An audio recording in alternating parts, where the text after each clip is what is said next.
Hey guys, Shane here. Quick bench update, what I've been working on recently, and also the first HD video for my channel. So hopefully you guys are going to enjoy this and bask in the HD goodness, and also see all the mistakes in HD quality that I make on my channel. So firstly, big thank you to the person who gave me this camera.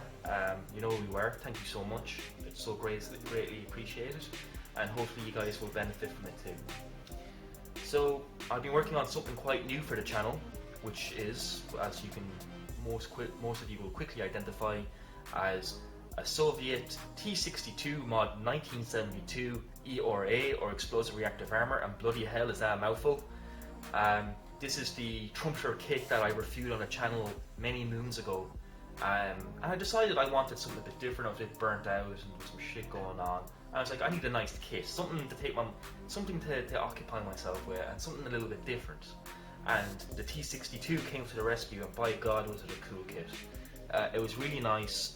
I would strongly recommend these kits to anyone who's kind of interested in Soviet armor or just wants to try something different. They build out of the box incredibly nice, and you can more or less make a nice miniature out of the box. You don't have to do that much aftermarket or none at all, as you get photo etch grills and an aluminium barrel. I don't know if that is per standard with all Trumpeter Soviet T-series, whether it be the T-62 up to the T-80s. I don't know if it comes with steel barrels in all their kits, but this one did, and for the price it was a steal. So I'm so much enjoying these, and I will be adding more Soviet Cold War stuff to my collection as we go, because they're just really nice. They're very iconic and eye-catching vehicles. I love the design and the shapes, and especially the turrets. I know not everyone likes them, but I quite like these machines, and I'll be adding more to it. I have a big soft spot for BMPs as well, so I'll be picking up a few BMPs, especially BMP 1 and 2. I really like them. I like those old vehicles. So anything really 1970s and 1980s, or 60s, 70s, and 80s are the ones I'll be going for, especially the 60s and 70s when the Cold War was at its height. So anyway, enough rambling. Let's talk about what I've been up to. Well, so I've got the kit more or less painted, or primed at least, and I'm moving on to the weathering process. There was a few considerations I had to make while painting this kit, or building this kit, in relation to how I was going to paint it. So I deviated and did my own kind of homemade camouflage scheme. I think the original kit has you trying to recreate either an Iraqi or an Iranian vehicle in desert yellow. I kind of wanted to try something a little bit different, so I went for this kind of Syrian kind of rebel whatever type of vehicle that is heavily used and worn and weathered up. So that gives me a lot of creative license, and that's exactly what I intended to use. However, since the kit is covered in explosive reactive armor that sits on top of the kit, or the tank's original armor, I had to paint and weather the turret before I mounted these cheek armor blocks here. So I'll pull you in very quick and I'll show you some of the detail. Cool little feature on this camera. So if I had mounted these armor blocks or explosive blocks onto the kit before I painted and primed it, or primed and painted it, it would have caused me a lot of issues.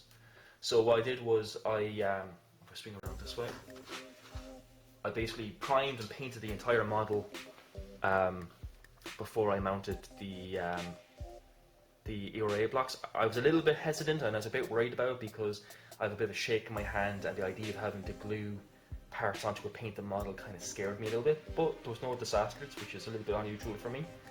So what I've done is, out of the box completely, there's a few scratch filled parts I've added onto the hull, but more on that in a few minutes.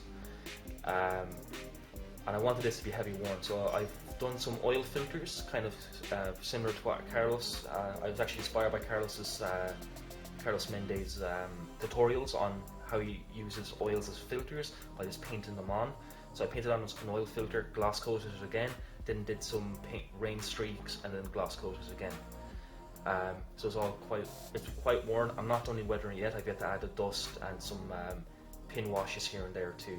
But I want to put the armor on before I do that, because I want it all to blend in.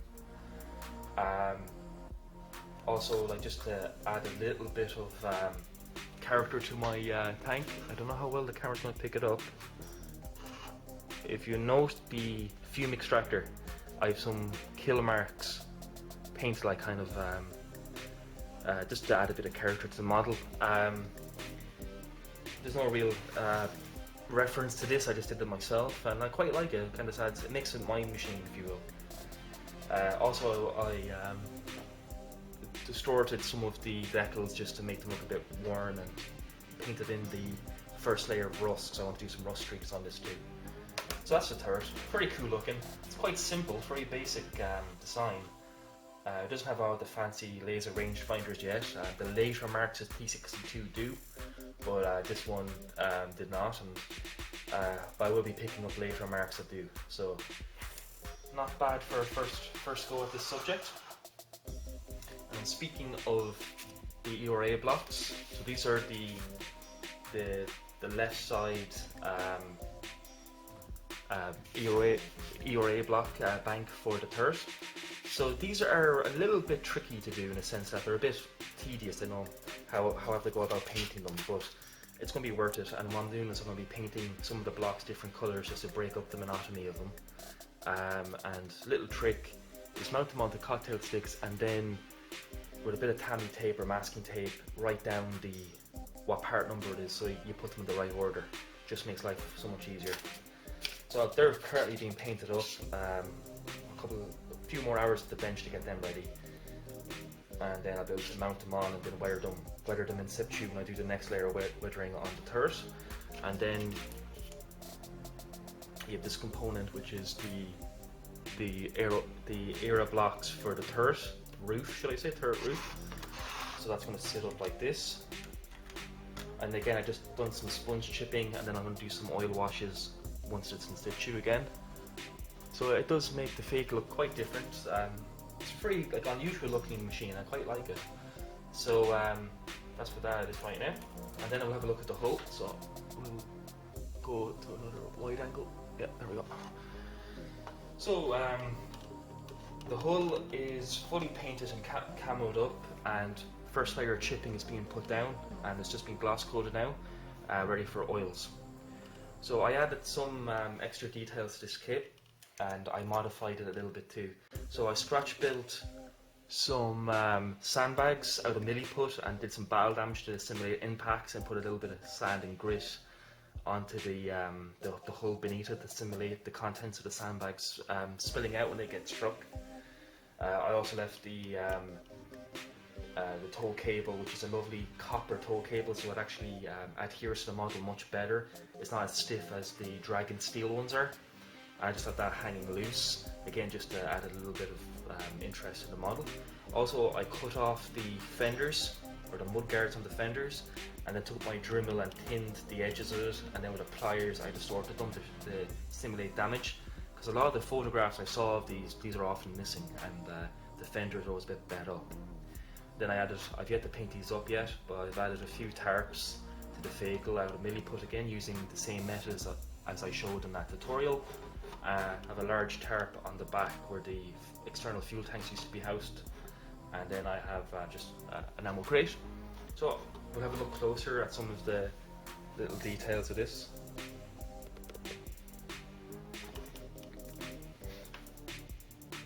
So I added just a lot of chipping using the sponging method just to break up everything and make it look interesting.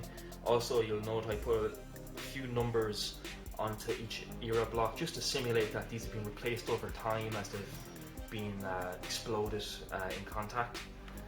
So again, this is a lovely machine to work on. Quite heavy weather, especially around the engine deck. Also, I'll just quickly talk about how I have this model mounted. And again, I'll just tilt a bit so you can actually see what I'm talking about. So how I like to work on my models, and I've been asked a lot about this, I tend to glue my armour onto this old Vallejo airbrush cleaner bottle, because ergonomically it fits right into the palm of your hand, and that means I don't have to come into contact with the model. I don't like doing that. Anytime I have to pick up a model to move it, I scratch the paint. so that's how I get around it. But because the diameter of the bottle is so narrow, it falls over quite a bit, and I've damaged and broken parts off models in the past because of it.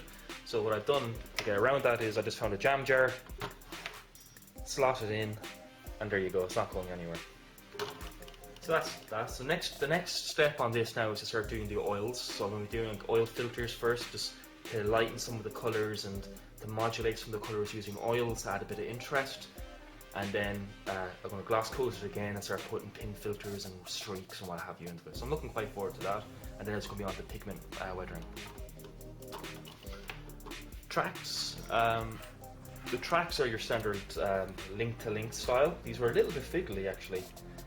But I went for the type of method that Adam and a lot of the other lads use, where they don't glue, because I normally tend to glue the idler and sprocket to the tracks, but this time I left them loose so I can paint them separately. And I think I'm going to use this method in the future from here on in. It's much more effective. Just took some random red-brown colours and sprayed them in. With some lighter and darker tones. I'll probably put like a dark wash over this and then come in with a graphite pencil and put like a metallic sheen on the inner tracks and up in the top where it's come into contact with the ground. So that's that, not much to talk about there. The wheels are basically just getting their first layer of paint and a little bit of sponging for chipping. I've yet to come in with a bit of Panzer Grey or German Camo Black Brown to do some chipping. I'll probably do that later on today. Nice feature with the wheels, however, is the separate rubber rims. That is really nice. Makes life very easy. You don't have to go off and mask or paint these separately or paint them in situ. It just makes it very easy to paint up the wheels. Makes it very efficient.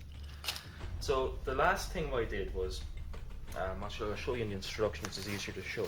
So one of the real distinctive features of this kit are the side skirts that house the explosive reactive panels, and in the kit these are molded as solid plastic. And I was talking to Norm about it, and I never really liked how these were done. They're too rigid, very clunky looking, and Norm was telling me that in real life these blocks are mounted onto a rubber sheet, or bolted onto like a very thick rubber sheet that allows them to move if they come into contact with something. So what I did was, under adhesive vice, some people thought I was mad for doing it, but I'm actually very happy I did it because I got an extra layer of detail out of the kit. So using the original parts as a template, I took a piece of I took a piece of aluminium foil, and with a razor saw I removed each part and glued them onto this, glued it onto the foil. Left some missing, like that fell off, and that's going to basically glue on like so. So you can get a very realistic finish. And then on the other side, because I've seen photographs where these have been like torn off completely, to simulate that, there's only going to be a small little panel on this side. Also, because I just got a bit fed up having to saw them all off. But again, it adds a lot of interest to the model, and I want this to be very heavily worn and suggest it's been in conflict for an extended period of time, and that's been operated in an urban environment. Again, a lot of the stuff that's going on in Syria has really inspired us. If you've seen the GoPro footage of the Syrian army T-72s and T-62s in contact, you'll see just how bet up and how worn they are. And then finally, I was working on this little assembly. Again, I don't know how well you can see that. This is, I believe it's called a DSK, is it? Whatever the Russian equivalent of the 50 caliber machine gun or the .5 HMG is. This was a very nice little kit. It's almost a kit in itself. I think there's something like 12 or so parts in this. Bloody big beast of a gun. I've seen footage on YouTube footage of these things firing. Like bloody hell, they're impressive. Very intimidating weapon. So I just yet to gloss coat this to do a bit of oil washes on it. I was originally going to add a smiley, like a free-handed smiley face onto the magazine box, but I decided not to. The barrel itself, or the weapon itself, was painted non-metallic because it's more realistic. It was painted Vallejo grey-green, or sorry, black-grey, and then given a wash of null oil, and then picked out some details with some metallic, then like the feed tray and all that. That would be often a free high sheen steel. So that is really what I've done so far with this kit, and I have to admit I've enjoyed every second of it, and I will be picking up more. And so much, in fact, I've already ordered AK's Modern Russian Armour paint set, Volume 1, which is the one with all the kind of funky blues and greys, because I really like that camouflage scheme. Very good. It's very handy too if I intend to do some Afghanistan vehicles from the Russian war in the 80s, which I do intend to do. And speaking of T-62s, I will probably order another T-62, again under Mod 1972, but without the explosive reactive armor blocks, and enter that into Panzermeister's under new management, because I've ordered some AK decals. I'm actually just a bit curious to see what they're like, but they're decals for T-62s that the Northern Alliance used very early in the Afghan war in 2001 and 2. So they have some very funky camouflage schemes on them. So if that arrives in time, I'll enter that into the under new management group build. So that's what I have to show. I really hope you enjoyed this video. Please leave some comments and your feelings if you think I should do more Soviet armor or not. I think I will be. And so, as always, lads, thanks for watching. Stay safe, happy modelling, and watch out for those buses. Bye bye.